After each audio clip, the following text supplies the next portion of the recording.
नमस्कार दोस्तों। आज मैं एक विचार के साथ अपनी बात को शुरुआत करता हूँ। आलोचना, जो आलोचना शब्द है बहुत ही प्यारा और बड़ा ही कारगर और रचनात्मक है।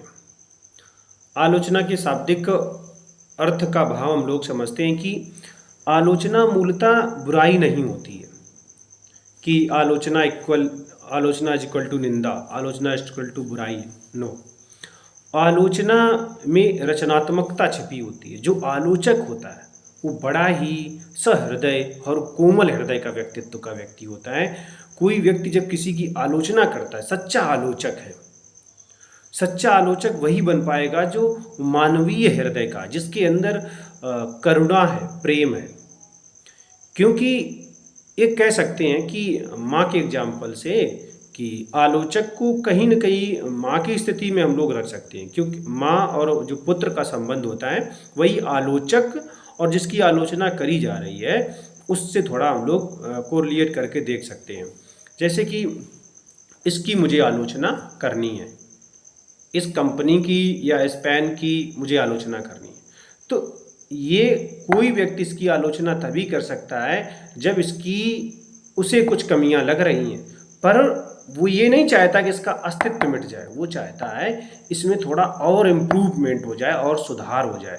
पर वो आलोचना इस तरीके से करता है कि इसके जो स्वतः जो इसका अस्तित्व है, जो इसका स्वभाव है, उसमें मतलब कमी ना आए, उसका जो पॉजिटिविटी है और बढ़ जाए। जो इसमें अगर आसपास जो नेगेटिविटी बढ़ रही है उसको वो कम करना चाहता आलोचक है, और उसको और बढ़ाना चाहता है जो समाज के लिए हित युक्त है, जो समाज के लिए हित युक्त है, और जो सामाजिक कल्याण की बात जिससे हो सकती है, जिससे लोक कल्याण हो सकता है, लोक मंगल हो सकता है।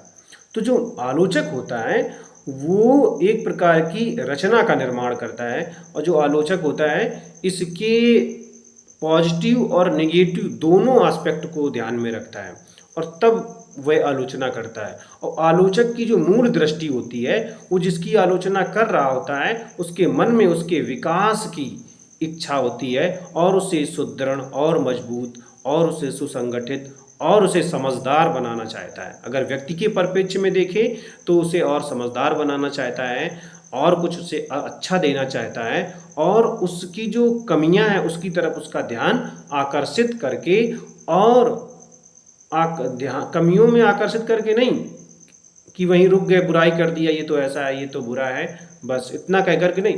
वो इतना तो बताएगा, इशारा तो करेगा उस तरफ, लेकिन उसे सहारा भी देगा कि ऊपर बढ़ो, ऊपर बढ़ने के लिए उस सहारा भी देगा। तो हमें आलोचना को निंदा के बराबर नहीं देखना चाहिए। तो और जैसे अगर हम लोग राजनीति के परिप्रेक्ष्य में देखें तो उसमें भी आलोचना का बहुत ही महत्व होता है।